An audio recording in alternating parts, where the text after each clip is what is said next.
Hi, hello, നമസ്കാരം. ഞാൻ നിങ്ങളുടെ സ്വന്തം വിമൽ. അപ്പൊ ഞാൻ ഇന്ന് വന്നിരിക്കുന്നത് എമ്പുരാൻ ഈ മൂവിയുടെ റിവ്യൂ ആയിട്ടാണ്. ലോട്ട്സ് ഓഫ് എക്സ്പെക്ടേഷനും കാര്യങ്ങളും ശേഷമാണ് മൂവി റിലീസ് ആയത് 27th. അപ്പം നിങ്ങളുടെ ഞാൻ കൂടുതൽ സമയം എടുക്കുന്നില്ല. അപ്പോൾ let's go to the review. അപ്പോൾ എമ്പുരാനെ പറ്റി പറയുകയാണെങ്കിൽ it was a great theatre experience. കാരണം ആ ഫ്രെയിംസ് ആയാലും ക്യാരക്ടർ ബിൽഡിംഗ് ആയാലും സ്റ്റോറി ലൈൻ ആയാലും അല്ലെങ്കിൽ ആ പേസ് ഉണ്ടല്ലോ, സ്റ്റാർട്ടിങ്ങിൽ ഒരു ലോ പേസ് പിടിച്ചിട്ട് പിന്നെ ഇന്റർവ്യൂ കഴിഞ്ഞിട്ട് ഒരു ഹൈ സ്പേസ് ഒരു പീക്കിലേക്ക് എത്തിക്കും മൂവി, അല്ലെങ്കിൽ ആ moment it was a great. കാരണം ലൂസിഫറിലും ആള് പിടിച്ചിട്ടുണ്ടായ സെയിം ടാബ്ലറ്റ് ആയിരുന്നു. എംപുരാനിലും ഒരു ചേഞ്ച് ഇല്ല, സെയിം ടാബ്ലറ്റ് തന്നെയാണ് ആള് പിടിച്ചിരിക്കുന്നത്. And I really enjoyed it. പിന്നെ ഫസ്റ്റ് ഓഫ് ഓൾ മൂവിനെ പറ്റി പറയുകയാണെങ്കിൽ ഫിലിം മേക്കിംഗ് വാസ് എക്സ്ട്രീംലി എന്ന് പറഞ്ഞാൽ എക്സ്ട്രീം എന്ന് പറഞ്ഞാൽ ടോപ്പ് നോച്ച്. ഫിലിം മേക്കിങ്ങിന്റെ കാര്യത്തിൽ വന്നപ്പോൾ പൃഥ്വിരാജ് വാസ് ടോപ്പ് നോച്ച്. ആളുടെ ഡയറക്ഷൻ ആയാലും ആള് എടുത്തുള്ള ഓരോരോ ഫ്രെയിംസ് അല്ലെങ്കിൽ ആ ഒരു തീം ഒരു സ്പെസിഫിക് പോയിന്റ് എത്തുമ്പോൾ ഞങ്ങൾ വിചാരിക്കും, is this A Malayalam movie? ഞങ്ങളിങ്ങനെ വിചാരിക്കും. കാരണം അൺബിലീവബിൾ എന്ന് പറഞ്ഞാൽ ചില സീൻ ഞങ്ങൾ വിചാരിക്കും ആൾ ഇങ്ങനെ എടുക്കുന്നത് തേങ്ങ. കാരണം ഞങ്ങൾ മനസ്സിലാവില്ല ഇതൊരു VFX ആണോ അത് ഒറിജിനൽ ആണോ, അത്ര ഒരു film making mind and hands off to him. കാരണം മലയാള സിനിമയിൽ ഒരു എന്താ പറയാ, ഒരു ബ്രാൻഡ് അംബാസഡർ എന്ന് വിളിക്കാൻ പറ്റുന്ന ഒരാളാണ് ഇപ്പൊ പൃഥ്വിരാജ്. കാരണം ആൾ ആ ഒരു ലെവലിലേക്ക് എത്തിപ്പോയി. പിന്നെ ആൾക്കേ ചെയ്യാൻ പറ്റുള്ളൂ ഈ കാര്യങ്ങളൊക്കെ. കാരണം ആള് ചോദിച്ചു കഴിഞ്ഞാലും പ്രൊഡ്യൂസർമാരും ഒരു നെഗറ്റീവ് അഭിപ്രായമോ അല്ലെങ്കിൽ ആളിനെ ഒപ്പോസ് ചെയ്യില്ല. കാരണം they know Prithviraj has this type of calibre. പിന്നെ ആ എമ്പുരാനിലെ ആള് ആ ലെവലിൽ ആ ക്വാളിറ്റി മെയിൻറ്റെയിനും ചെയ്തിട്ടുണ്ട്. ആളുടെ ഹാൻഡ്സ് ഓഫ്. അപ്പോൾ film making was top notch and no compromise. ആൾ എന്താണ് ഇന്റർവ്യൂവിൽ പറഞ്ഞ സെയിം കാര്യം തന്നെയാണ് മൂവിയിൽ നമുക്ക് കാണാനും പറ്റും. Okay. And it was a great experience. കാരണം ഈ ജാതി ഫിലിം മേക്കിംഗ് ഞാൻ ഇതുവരെ മലയാള സിനിമ വിട്ടോ ഇന്ത്യൻ സിനിമയിൽ ഞാൻ കണ്ടിട്ടില്ല. പിന്നെ ക്യാരക്ടേഴ്സിനെ പറ്റി പറയുകയാണെങ്കിൽ ഞാൻ ഫസ്റ്റ് മെൻഷൻ ചെയ്യുന്നതായിരിക്കും മഞ്ജു ചേച്ചീനെ, Priyadarshini Ramdas. Priyadarshini Ramdas was extremely good. Manju ചേച്ചി പൊളിച്ചു. കാരണം ഫസ്റ്റ് പാർട്ടിൽ ലൂസിഫറിൽ വരുമ്പോൾ ചേച്ചി ഇത്ര സ്ക്രീൻ പ്രസൻസും കാര്യങ്ങളൊന്നും ഉണ്ടായിരുന്നില്ല. പക്ഷെ സെക്കൻഡ് പാർട്ടിൽ വന്നപ്പോൾ പ്രിയദർശിനി ഫയർ ആയി കഴിഞ്ഞാൽ എന്തൊക്കെ ചെയ്യാൻ പറ്റും, പൊളിറ്റിക്സിൽ എന്തൊക്കെ മാറ്റങ്ങൾ കൊണ്ടുവരാൻ പറ്റും, ഇതൊക്കെ ചേച്ചി കാണിച്ചിട്ടുണ്ട്. And she was extremely gorgeous and great. എനിക്ക് ഭയങ്കരമായിട്ട് ഇഷ്ടമായി. പിന്നെ second Tovino Thomas was also great. ആളുടെ ക്യാരക്ടറിനെ പറ്റി കൂടുതൽ ഞാൻ റിവീൽ ചെയ്ത് കഴിഞ്ഞാൽ ഒരു സ്പോയിലർ ആവും. പിന്നെ ഞങ്ങളുടെ സ്വന്തം ലാലേട്ടൻ, ഹി വാസ് എക്സ്ട്രീംലി ഗ്രേറ്റ്. ഓ, വാക്കൊന്നും പറയാനില്ല. തിരിച്ചു വരണമെന്ന് പറഞ്ഞാൽ ആ ജാതി തിരിച്ചു വരവാണ് എംബ്രാനിലൂടെ ആൾ വന്നിരിക്കുന്നത്. നീൻ്റെ ആളും ചോട്ടിലേക്ക് ആൾ പോകാൻ പാടില്ല. ഇനി ആളുടെ ബഞ്ച് ഓഫ് മൂവീസ് വരുന്നുണ്ട്, തുടരും, ദൃശ്യം 3. അപ്പം ഈ വർഷം ആൾക്കൊരു ഫെസ്റ്റിവൽ ആയിരിക്കണം. ആൻഡ് സ്റ്റാർട്ട് അടിപൊളിയായിട്ട് എംബ്രാൻ ത്രൂ. കാരണം ആളുടെ ഒരു സ്ക്രീൻ പ്രസൻസും ആളുടെ ഇന്റർവ്യൂ കഴിഞ്ഞിട്ട് ഒരു സീൻ ഉണ്ട്. പക്ഷെ ആ സീൻ ഞാൻ എക്സ്പ്ലെയിൻ ചെയ്ത് കഴിഞ്ഞാൽ അതൊരു വലിയ സ്പോയിലർ ആയിരിക്കും. കാരണം ഒരു ഗൂസ് ബം മൊമെന്റ് ആണ്. കാരണം ഞാൻ ഇപ്പോൾ എക്സ്പ്ലെയിൻ ചെയ്ത് തന്നു കഴിഞ്ഞാൽ പിന്നെ ആ ഗൂസ് ബംസിൽ കുറച്ച് ഒരു 50% എൻ്റെ കാരണം നിങ്ങൾക്ക് നഷ്ടപ്പെടും. അതിനകത്ത് നിങ്ങൾ മൂവി കണ്ട് അത് എക്സ്പീരിയൻസ് ചെയ്യണം. കാരണം ഇന്റർവെൽ സീൻ കഴിഞ്ഞിട്ട് ഒരു സ്റ്റീഫൻ പറഞ്ഞ നിങ്ങളുടെ ആ ഫാക്ടറി ഉള്ള സീൻ ഇല്ല, അങ്ങനത്തെ ഒരു സ്റ്റീഫനെ നമുക്ക് കാണാൻ പറ്റും. And it was top of the notch scene. Goose bumps എന്ന് പറഞ്ഞാൽ എച്ചാതി ഗൂസ് ബംസ് ആണ് ഇളയ. പറയാൻ ഒരു പറഞ്ഞു കഴിഞ്ഞാൽ പറയാൻ വേർഡ്സ് ഇല്ല. Top of the notch acting and top of the notch screen presence. ആളിങ്ങനെ സ്ക്രീനിലിങ്ങനെ നിറഞ്ഞു നിൽക്കുമ്പോൾ തന്നെ ഡയലോഗും കാര്യങ്ങളും ഒന്നും വേണ്ട ആളുടെ. ആളിങ്ങനെ കാണാൻ തന്നെ ഒരു രസമാണ്. അപ്പോൾ Lalettan was extremely great and hands off to user. പിന്നെ രാജേട്ടൻ ആളിനെ യൂസ് ചെയ്യേണ്ട സ്ഥലത്തൊക്കെ യൂസ് ചെയ്തിട്ടുണ്ട്. പിന്നെ ആസ് കമ്പയർഡ് ടു ലൂസിഫർ, ലാലേട്ടൻ്റെ സ്ക്രീൻ പ്രസൻസ് ഇതിൽ കുറച്ച് കുറവാണ്. മീൻസ് സീൻസ് കുറച്ച് കുറവാണ് as compared to Lucifer. Okay. കാരണം ആള് എത്തേണ്ട സമയത്തൊക്കെ എത്തുന്നുണ്ട്. പക്ഷേ ആ സീനുകളൊക്കെ ബാഡാസ് എന്ന് പറഞ്ഞു കഴിഞ്ഞാൽ ഞങ്ങൾ സുരാജേട്ടൻ പറഞ്ഞോളൂ ജംഗൽ പൊളി. ഹി വാസ് പൊളി. പിന്നെ ഞങ്ങളെ രാജുവേട്ടൻ സായദ് മസൂദ്. അപ്പോൾ സായദ് മസൂദിൻ്റെ ക്യാരക്ടർ പറഞ്ഞു കഴിഞ്ഞാൽ രണ്ട് വെർഷനാണ്, യങ്ങർ ആൻഡ് എൽഡർ.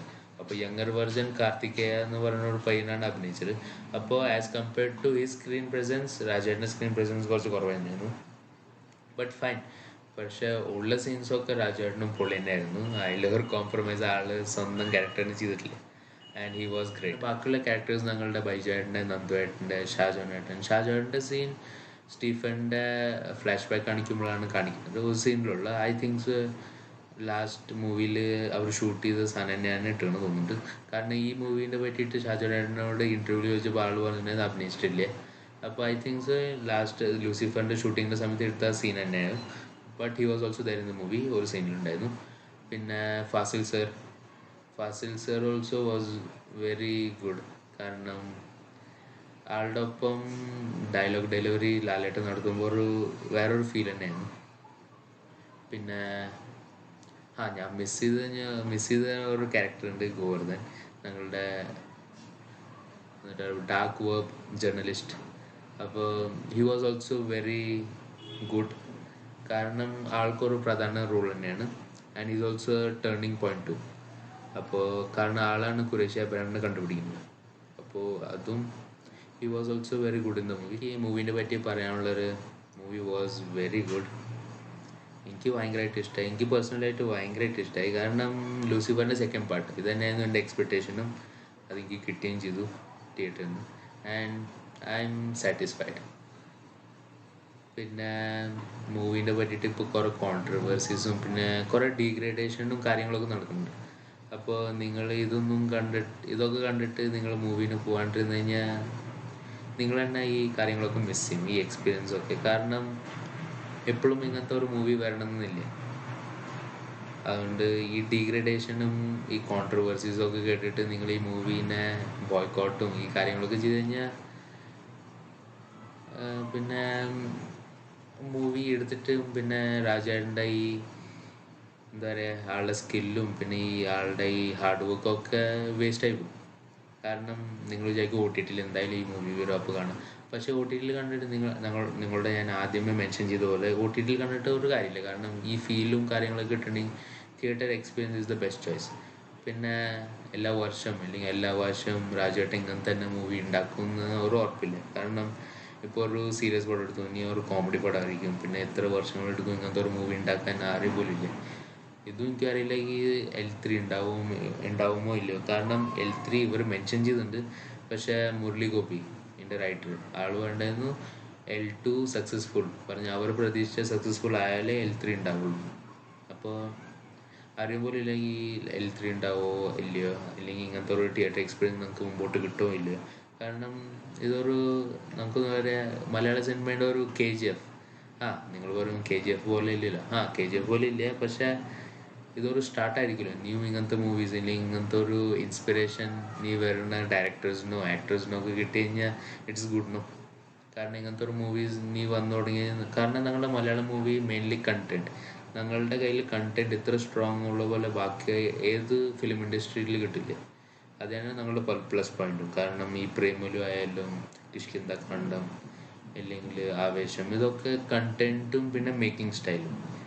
അങ്ങനെയാണ് ലൂസിഫർ. നിങ്ങൾ പറയുമ്പോൾ ലൂസിഫറിൽ കണ്ടന്റിന് പ്രയോറിറ്റി കുറച്ച് കൊടുക്കുന്നു. കാരണം ഇറ്റ്സ് റിലേറ്റഡ് ടു പൊളിറ്റിക്സും പിന്നെ സിൻഡിക്കേറ്റും കാര്യങ്ങളൊക്കെയാണ്. ഈ രണ്ട് കാര്യങ്ങളാണ് ഒരുമിച്ച് വെച്ചിട്ട് ഒരു കഥ ഉണ്ടാക്കി വരുമ്പോൾ മുരളി ഗോപി ആൾക്കൊരു ലിമിറ്റേഷനും കാര്യങ്ങളൊക്കെ ഉണ്ട്. കാരണം ഈ ലിമിറ്റേഷനിൽ നിന്നിട്ട് ഇത്രയൊക്കെ എഴുതിയിട്ടും കോൺട്രവേഴ്സീസും കാര്യങ്ങളൊക്കെ വന്നു. അപ്പം ഞങ്ങൾ പറഞ്ഞ പോലെ ഇനിയും കുറച്ചുകൂടി ആഡ് ചെയ്ത് വന്നു കഴിഞ്ഞാൽ പിന്നെ പിക്ചർ ഇറങ്ങിയില്ലായിരുന്നു.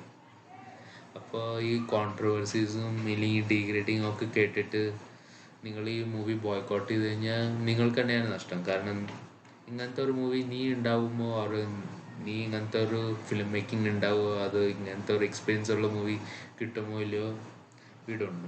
പിന്നെ ഇങ്ങനത്തെ ഒരു ന്യൂസും കേട്ടു ഇന്ന് 18 സീൻസ് കട്ട് ചെയ്യാൻ പോവാണ്. അപ്പോൾ ഈ 18 സീൻസ് കട്ട് ചെയ്ത് കഴിഞ്ഞാൽ പിന്നെ മൂവിയേ ഇല്ല. ഈ ക്രിയേഷൻ തന്നെ ഡിസ്ട്രോയിഡ് ആവും.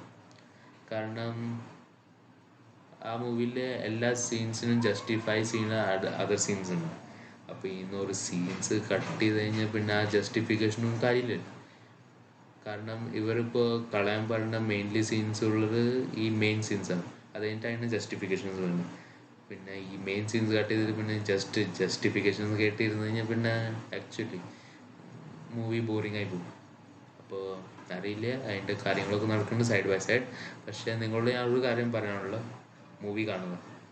ബാക്കിയുള്ളവരുടെ എക്സ്പെക്റ്റേഷൻസ് അല്ലെങ്കിൽ ബാക്കിയുള്ളവരുടെ കാര്യങ്ങൾ കേട്ടുകൊണ്ട് നിങ്ങളുടെ മൂവി അല്ലെങ്കിൽ നിങ്ങളുടെ എക്സ്പീരിയൻസും ഇല്ലെങ്കിൽ നിങ്ങൾ ഈ മൂവിനെ ബോയ്ക്കോട്ട് ചെയ്തുകൊണ്ട് നിങ്ങൾ അവോയ്ഡ് ചെയ്ത് കഴിഞ്ഞാൽ പിന്നെ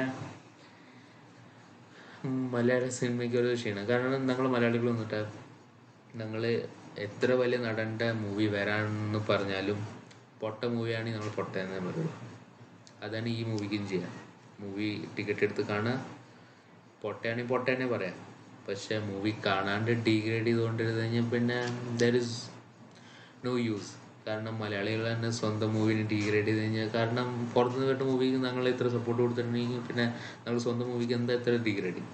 അതാണ് എല്ലാവരുടെയും ചോദ്യം. അപ്പോൾ മൂവി കാണാൻ എല്ലാവരും. ആൻഡ് മൂവി നിങ്ങൾ ഒരിക്കലും ഡിസപ്പോയിൻറ്റഡ് ആവില്ല. 260 rupees കൊടുത്തിട്ട് നിങ്ങൾ ടിക്കറ്റ് എടുത്ത് നിങ്ങൾ തിയേറ്ററിൽ പോവുകയാണെങ്കിൽ നിങ്ങൾ ഒരിക്കലും ഡിസപ്പോയിൻറ്റഡ് ആവില്ല. ആ ഫസ്റ്റ് ഹാഫ് കുറച്ച് ലാഗ് ആണെങ്കിലും പക്ഷെ അത് ഒരു ക്യാരക്ടർ ബിൽഡിങ്, ഒരു സ്റ്റോറി ബിൽഡിംഗ് ആണ്. ആ സ്റ്റോറി ബിൽഡിങ് ഇല്ലെങ്കിലും പിന്നെ മുമ്പോട്ട് അവർ സീൻസ് കഴിഞ്ഞിട്ട് ഒരു കാര്യമില്ല, ജസ്റ്റിഫൈ ആവില്ല. അപ്പോൾ ആ സീൻസും റിക്വയർഡ് ആണ്. പിന്നെ എനിക്കൊരു കാര്യം പറയാനുള്ളത്, ഒരു മൂവി എന്ന് പറഞ്ഞു കഴിഞ്ഞാൽ ഒരാളുടെ എഫേർട്ട് മാത്രമല്ല, ഒരു ഗ്രൂപ്പ് അല്ലെങ്കിൽ ഒരു കൂട്ടായ്മയുടെ എഫേർട്ടാണ്. അപ്പോൾ ഞങ്ങൾ മൂവി കാണാണ്ട് ഡിഗ്രേഡ് ചെയ്യുകയാണെങ്കിൽ ഞങ്ങൾ അവരുടെ ഒരു 1000-2000 പേരുടെ എഫേർട്ട് അല്ലെങ്കിൽ അവരുടെ ക്രിയേറ്റിവിറ്റി കാണാണ്ട് അവരുടെ ഡിഗ്രേഡിങ് അല്ലെങ്കിൽ അവരുടെ ജോബിനൊരു തട്ടുകേടാണ് ഞങ്ങൾ വരുത്തുന്നത്. അപ്പോൾ മൂവി കണ്ടുകൊണ്ട് ഞങ്ങൾ നെഗറ്റിവിറ്റി പറയുകയാണെങ്കിൽ പിന്നെയും കുഴപ്പമില്ല. നിങ്ങൾക്ക് ഇഷ്ടപ്പെട്ടില്ലെങ്കിൽ ഇഷ്ടപ്പെട്ടെന്ന് പറഞ്ഞോ, because everyone has the right to express their thoughts. അപ്പോൾ പിന്നെ ഈ ലോകത്ത് ഒരു സിനിമ ഇങ്ങനെ ഇറങ്ങിയിട്ടില്ല എല്ലാവർക്കും ഇഷ്ടപ്പെട്ടില്ലെങ്കിൽ എല്ലാവരുടെ ഫേവറേറ്റ് ലിസ്റ്റിൽ ആ സിനിമ ഉണ്ടാവണം തന്നെ. ബാഹുബലിക്ക് വരെ ഹേറ്റേഴ്സ് ഉണ്ട്, KGF വരെ ഹേറ്റേഴ്സ് ഉണ്ട്. അപ്പോൾ എംപുരാന് വൈ നോട്ട്? അപ്പോൾ മൂവി ഇഷ്ടപ്പെട്ടവർക്ക് ഇഷ്ടപ്പെട്ടു എന്ന് തന്നെ പറയുക, ഇഷ്ടപ്പെട്ടില്ലെങ്കിൽ ഇഷ്ടപ്പെട്ടില്ല എന്ന് പറഞ്ഞു. പക്ഷേ മൂവി കാണാണ്ട് അതിനെ ഡീഗ്രേഡ് ചെയ്യണത് it is A bad choice. അതുകൊണ്ട് മൂവി കാണാത്തവർ കാണുക.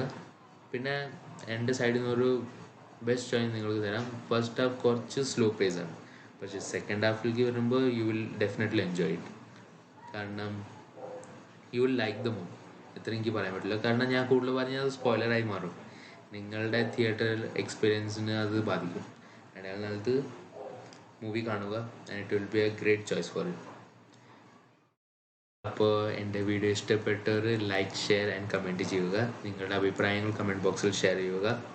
പിന്നെ സബ്സ്ക്രൈബ് ചെയ്യാത്തവർ പ്ലീസ് സബ്സ്ക്രൈബ് ചെയ്യുക. ഇനി ഞാൻ നല്ല വീഡിയോസ് ഇടുന്നതായിരിക്കും. അതുവരെ signing off. This is Vimal Nair.